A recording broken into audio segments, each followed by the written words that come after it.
Welcome back, Wolfpack. Verlisify here in the To Use Tapu Koko. So we will be starting Tapu coverage since a lot of people have beaten the game. They need to know what natures to catch. So Tapu Koko will be an electric fairy typing, and for the 4 people out there that have ever used Dedenne, this will be a familiar typing. Yeah, that's right. Dedenne has that fairy typing. I know. So let's go and see the stats since you guys might not have seen it before. So poison ground weaknesses. Wow, actually, Electric Fairy cleans up pretty good. The Electric covers flat steel weakness, and then it means that Tapu Koko only has 2 weaknesses, immune to the dragon, and then resists fighting, flying, bug, electric, and dark. So, really good balance defensively on that Tapu Koko. Offensively, it just kind of works, you know, the Electric doesn't have insane coverage, but getting those flying and water-type Pokemon will be pretty nice. And then Fairy, my goodness, with all the guides that we've done and all the fairy talk, it's like, okay, we know what fairy does offensively, especially getting into all these Tapu guides. We hit things, and then we do pretty well, and fire, poison, steel resist us. GG. So looking at these stats for Tapu Koko, very surprising. Just, this is like a sweeping dream right here. We have a 130 speed Pokemon that has 115 in an offensive stat, and the defenses aren't really super high, that we have 70 on hit points, 85 on defense, so you're in average sweeping range, I would say, that some Pokemon boosting into high damage will be able to score an easy one-hit KO or pick you off with some pretty decent attacks right there. And then we have 95 on the special attack. Now, here's where Tapu Koko just gets weird. So, we're looking at its moveset right now, and I really don't know what to say about Tapu Koko. Also, just like the Tapu Pokemon are weird, and then the coverage starts getting really awkward. So, we don't get play rough. So much for a 115 attacking fairy-type Pokemon. The best we get is Wild Charge, because there's not a lot of good physical electric coverage anyways. So this is going to be what we use our 115 highest attack stat for. Our highest offensive stat is going to be like Wild Charge.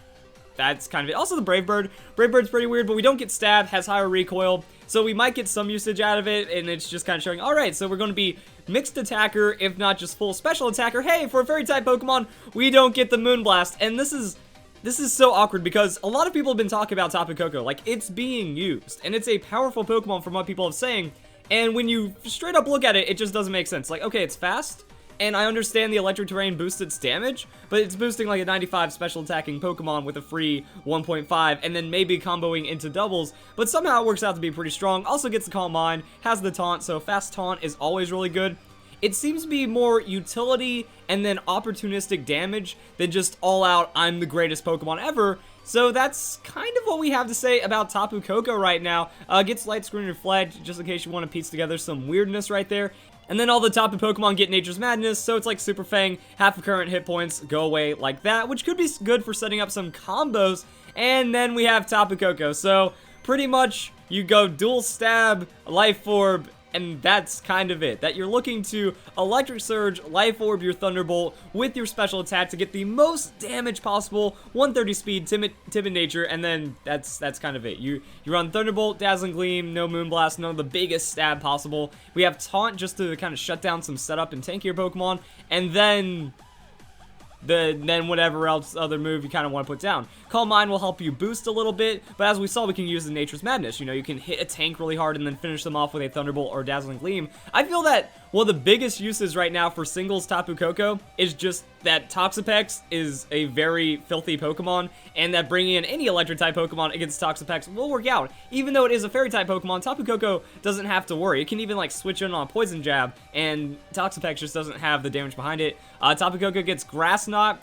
Not sure what to say about hidden powers. So it's got like whatever little bit you want to throw on the Volt Switch, a little bit of damage, that way you can hit and run. And that's kind of it for just offense. Like, Tapu Koko is not complex at all. With how much you're hearing like it being crazy and good and whatnot, that's because it's just a straightforward Pokemon, and it does a lot of damage while setting up for electric types.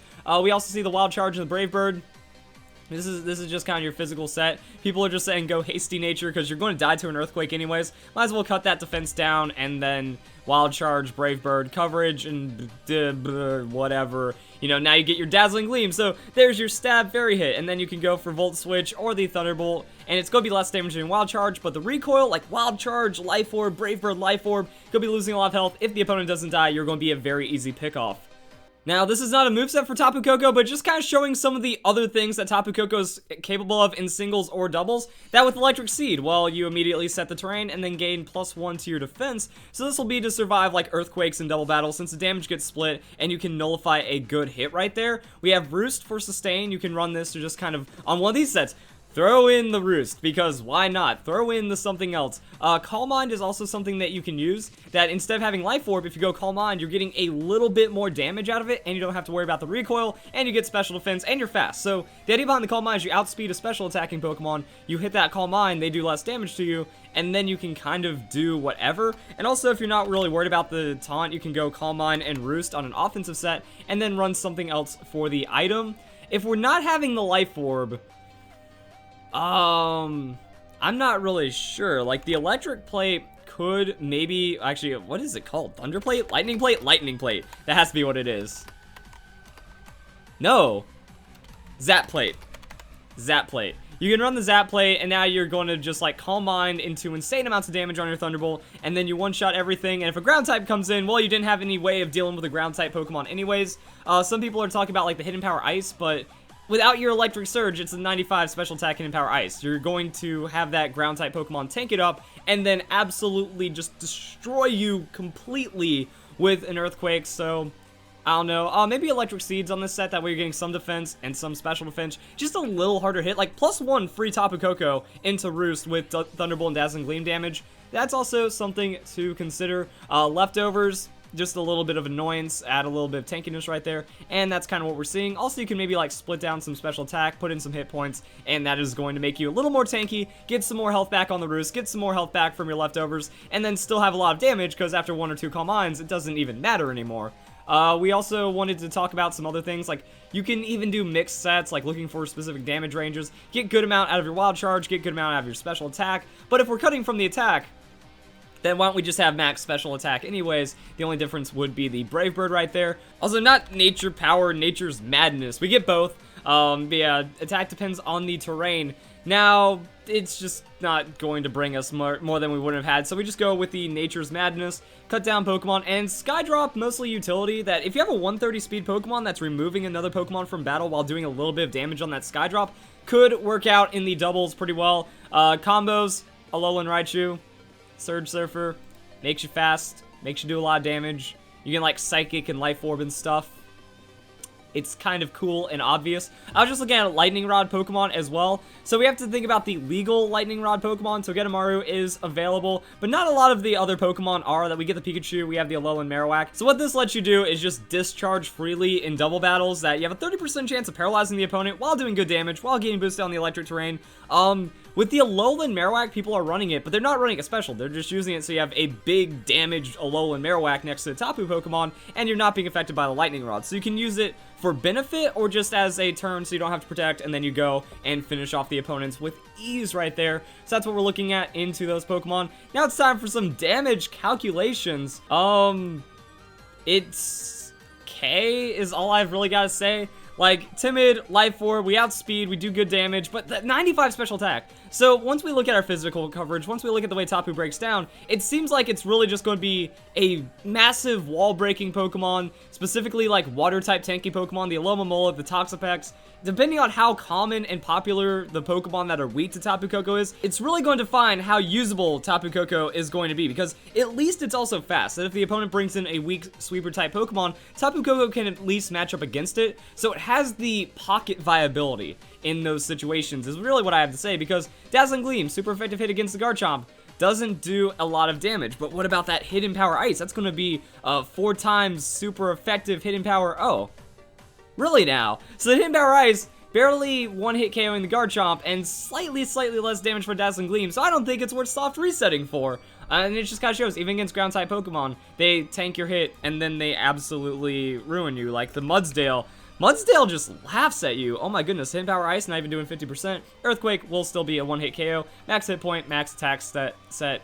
Yeah, that's to be expected. Weavile, just looking for damage ranges right here. So, Dazzling Gleam, barely KOing a Weavile as a super effective hit. And we need Life Orb, Timid Nature with Electric Surge. Like, the electric terrain has to be out for the most damage on our Thunderbolt, and then it's still not a one-hit KO onto the Tapu Koko. But remember, we do have really good defensive typing, so we are still a 2-ish KO Pokemon, so we'll take a really, really powerful neutral KO. Even right here, like the Weavile as a Dark-type Pokemon only responds with the Icicle Crash, so yeah, we're going to be 2-hit KOs, and that means we just need to outspeed things and kill them. Or else, okay, we outspeed, they get hurt, and then we take damage. We outspeed, we finish them off, we outspeed, we do damage, and then we're a 1 for something, because then they go and pick us off afterwards. That's really all I've got to say about Tapu Koko. The rest of it is just going to be looking into like the mixed attack set. I guess we go and tack on the Brave Bird. And here's where things get weird, because Tapu Koko is also not that great of a terrain setter. It's mostly just for setup. They have a fast Pokemon bringing electric that can set the electric terrain. Pokemon don't get to fall asleep, so that kind of nullifies a lot of the opponent's strategies that they might be going for. Now that Dark Void Smeargle has been... Like, I don't get it.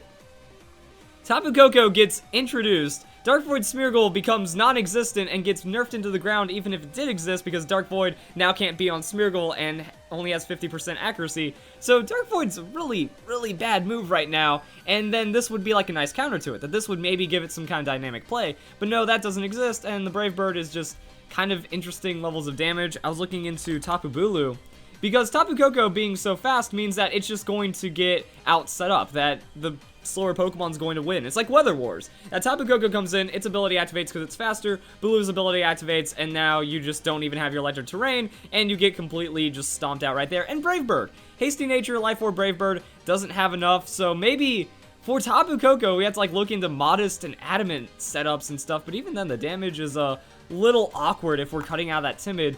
So that's where it gets interesting, because if we're a wall-breaking Pokemon and we're not looking to be like super worried about our speed, then yeah, maybe that speed on the neutral will work. So that's going to give us a 182 speed at level 50, or at level 100, that is also going to go and give us a 359 speed. So I'm guessing that's going to be around like 115 base speed Pokemon.